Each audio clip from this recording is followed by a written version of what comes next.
In today's English lesson, I am going to give you a 30-day English study plan. Yes guys, this study plan is going to help you improve your English fluency in only 30 days. Yes, in only 30 days. So are you guys ready? Yes, so let's get started. In order to create a successful and effective 30-day English study plan, you must have the 4 activity types. They are input days, process days, output days, and review days. Hey, I am Shalima. Welcome back to our journey of speaking English confidently and naturally. Here, we make English simple, practical, and fun, so you can improve your English communication skills every day. So guys, if you are ready to speak confidently, don't forget to like this video, share it with your friends, and subscribe to the channel so you never miss a session.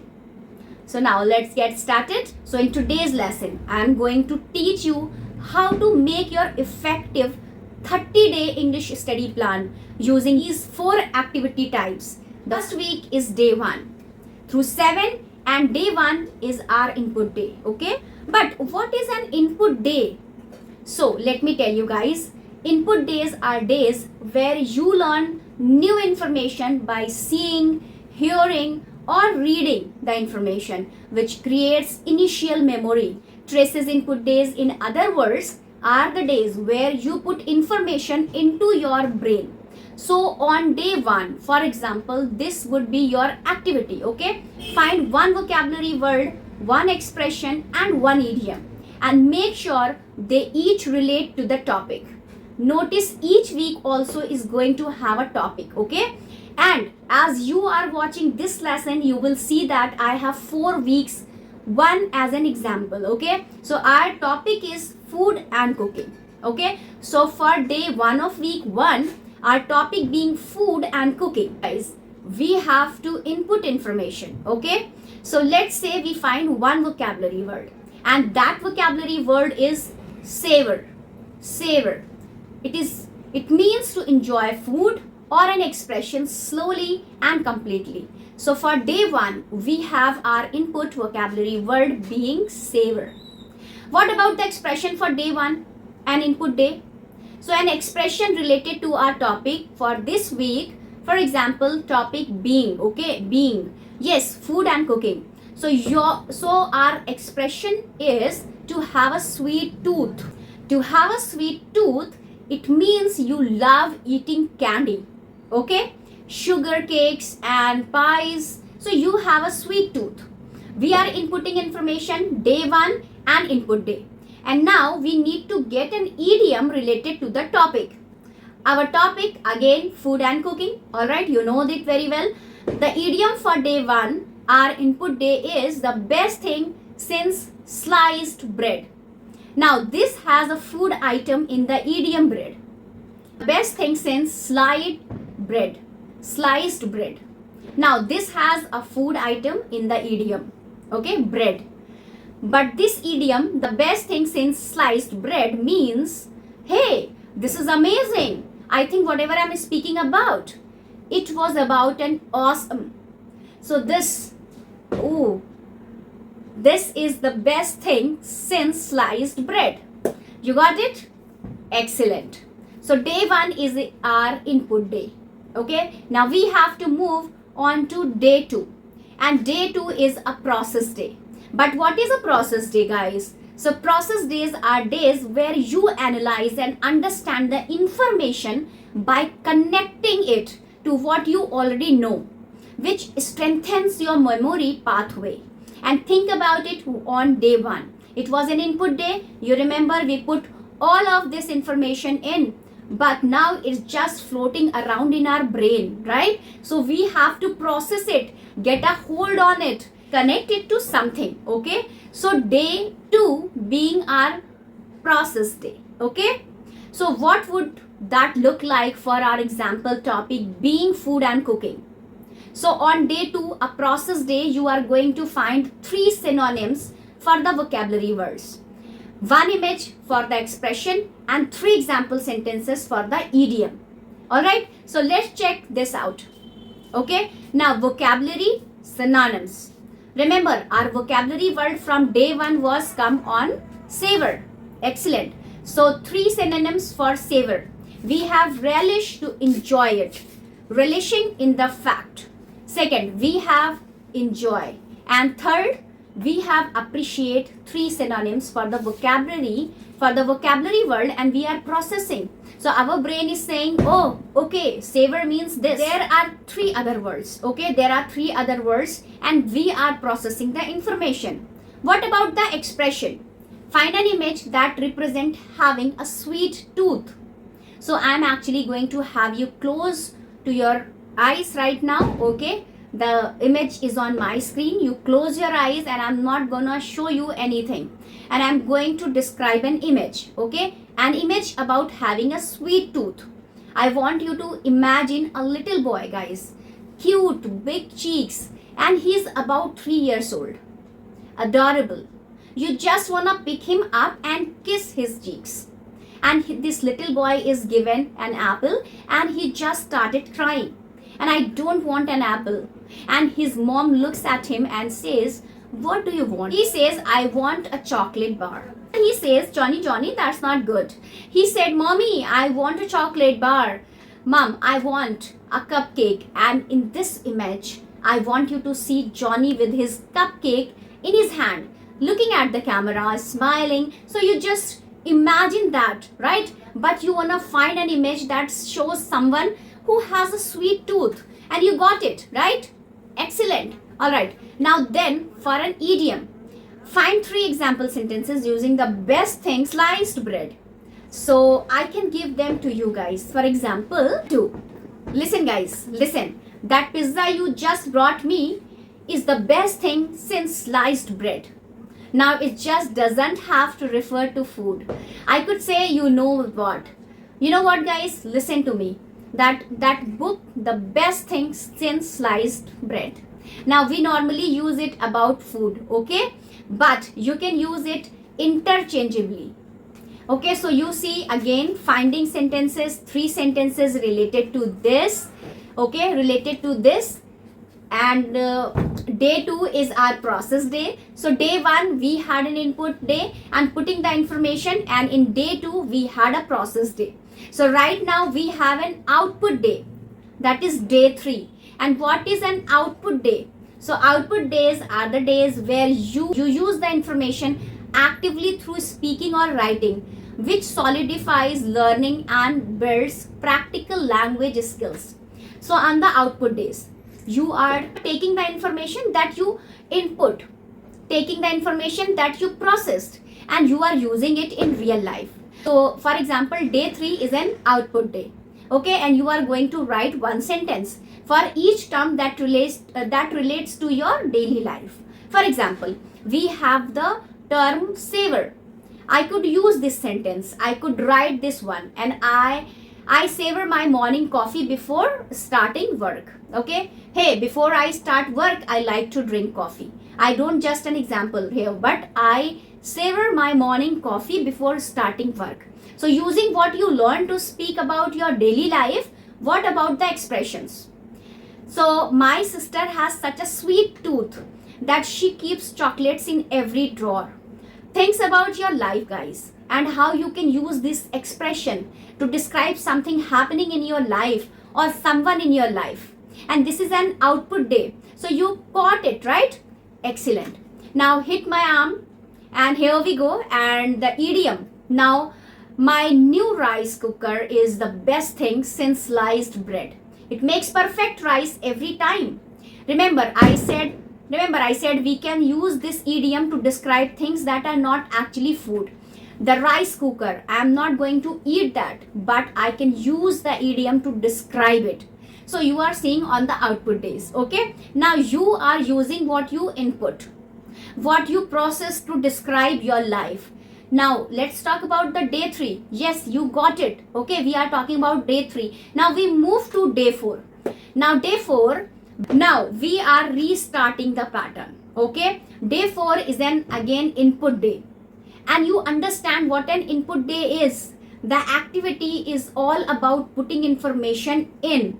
So on day 4, just like day 1, and we are going to find one vocabulary word, one expression and one idiom, and make sure they are related to the topic for this week, okay? And days 1 to 7 are topic food and cooking, and we don't want the same word we had before. Now I'm gonna choose appetizing for my vocabulary word, okay? On day 4, the input day, appetizing, looking or smelling. So good that it makes you want to eat it. Okay, that pie smells so good. Wow, that smells so good. I want to eat it. Appetizing then for the expression to eat like a bird. And this expression refers to someone who I'll just eat a little bit, okay? Please think about a bird. Think about a bird. This is cute, but they are so small. They can't eat a lot.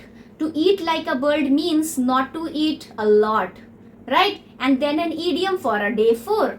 So idiom day 4, the input day I have chosen a piece of cake. It just means something very easy to do, but the word cake is inside of it. And you see what happening right now. Just like day 1, okay? The first input day, now day 4 is another input day. And we are inputting information related to the topic. So now we go to the day 5 following the pattern. And what is day 5? Yes, a process day. A day 5 we are processing by finding 3 synonyms for the vocabulary word, 1 image for the expression. Again you are gonna find an image, okay? And then 3 example sentences for the idiom. So vocabulary, we have synonyms for appetizing and we have delicious, mouth-watering and tempting. What is happening in your brain? Your brain, you input the information on day 4 and it's kind of floating around. Then day 5, it's like, we are making connections, we are processing. So appetizing, it's delicious, mouth-watering, tempting, and it's settling in your brain. Now you are processing. What about the expressions? Find an image that represents eating like a bird, okay? So I want you to imagine, guys. Imagine with me, guys. Close your eyes. Close your eyes, guys. Yes, close your eyes and think about a woman. She is maybe 25, right? And she is preparing for her wedding. She is excited. The man that she has always loved, her high school sweetheart, and they are finally getting married. And she wants to fit into her dress. So she goes out to eat. Imagine this. She goes out to eat with her girlfriend, right? And they are sitting at this table. And this great restaurant, and everyone's ordering big meals. And she says, guys, I'm so sorry. This food looks amazing, but I have to fit into my dress next week. So I'm just going to order a light salad. So this is the image. A woman, beautiful woman, 25 years old, sitting at a restaurant table with a small salad in front of her. But she's smiling, eating like a bird. So you saw it, right? Excellent. I think you got it. Find 3 example sentences using the idiom. A piece of cake. Hey, that test comes on, okay? So, yes, a piece of cake. Hey, this lesson, a piece of cake. Hey, you know what? I learned that song yesterday and it was a piece of cake. It was very easy. You got it right? Again, day 5 is our process day. Now we move to our day 6. What's day 6? You know what pattern? Again, day 6 is our output day and we have put the information in input and we have processed the information and now it's time to output. So on day 6, just like we did on day 3, we are going to write one sentence for each term that relates to your daily life. And here we go for the first one, vocabulary again. Our word is appetizing and here is the sentence. The appetizing smell of fresh bread always makes me stop at the bakery on my way home. And next, the expression, my friend eats like a bird during the week, but she enjoys big meals on weekends. And idiom, let's talk about the idiom. Learning these new English phrases is a piece of cake when I practice a little each day. Again, day 6 and output day. And where you have the information that you input, you process the information and now you use it to describe something about your daily life. Now we go to day 7, okay? Day 7 is going to be a review day. What are the review days? Guys, review days are the days when you take time to revisit and strengthen your understanding of previously learned material, and which helps move information from term to long-term memory. This is a very important activity. So what does it look like? Day 7, here we go guys. Our review day. What you need to do is review everything from the previous 6 days. So here is the challenge guys. For example, try to create a short story using the last or the at least 3 of the terms that you learned this week. So appetizing, savor and a piece of cake. Try to make a story. For example, I'll do it for you guys on the fly real quick. So not even into my notes, appetizing, savor and piece of cake, you know. And I spoke to my mom, and in this story, I'm talking about my mom, okay. My mom, she's an amazing cook. And I remember one day walking into her room and saying, hey mom, you know, I would love for you to make something really appetizing. And I love when you cook that. And that cake, remember that cake you made for, you know, Papa. And she said, okay, I'll make that cake for you. And I said, yes. Could you also make some, you know, fried rice that can have for the meal before we eat the cake? I love to savor the meal that you create, mommy. So she looked at me and said, you know what? I'll do it for you. Okay. And you know why? Because cooking is a piece of cake for me. Now, that was a short story. My mother was said to me that the cooking is a piece of cake for me. So, an example, but this what you want to do. Okay, think of something creative and a creative story and use that term reflection. Write down which term was easiest to remember and which were most challenging. On day 7, you are going to review by challenging yourself and reflecting. So, we have this pattern: input, process, output, input, process, output, and then review. So when we look at our week as a whole, what do we see? We see these days on 1 to 7 topic being food and cooking, and you can change the topic also. But day 1 is input day, day 2 is process, day 3 output, and there is this pattern where the last day, day 7 is the review day. So what about the remaining weeks of 30 days plan? So first I want you to look at this 30 days plan that we have already done in first week, and 1 to 7 being our topic of food and cooking days, and 8 to 14 will be travel and transportation, and days 15 to 21 work and career, and days 22 to 28 technology and social media, and then the remaining 2 days will actually to be reviewed. Okay, so everything again, we are creating our 30 days English study plan, and it's successfully and effective because each of the 4 activity types we have included. So day 8 to 14, this is what it will look like. Okay, and travel and transportation, day 8 will be input day, and day 9 process day, day 10 output, day 11 input, day 12 process, day 13 output again is going to be, you know, a review day. So you see what happening, right? We have this pattern, and we are following days 15 to 21 day topic work and career, 15 to 17 following the pattern input process output, 20 output day, 21 review day, 29 and day 30 review days. So you are going to review everything from the last 28 days, and this is how you will achieve your goal. 30 days English study plan, only requiring 15 minutes each day. And I want to thank you for trusting me guys and giving me the honor of being your English teacher guys. I love what I do, and it's literally a part of me to create English study plan to help you understand how your brain works and how to input, process and output information. So this is the plan, and it works wonders. If you follow it, that's great for you guys. And that's all for today's session guys. I hope you enjoyed it and learned something new to speak English confidently. So if you found this helpful, don't forget to like this video, share it with your friends and subscribe to the channel. So this is Shalima signing off. Take care and speak English with confidence. So I will see you in the next session. Bye for now.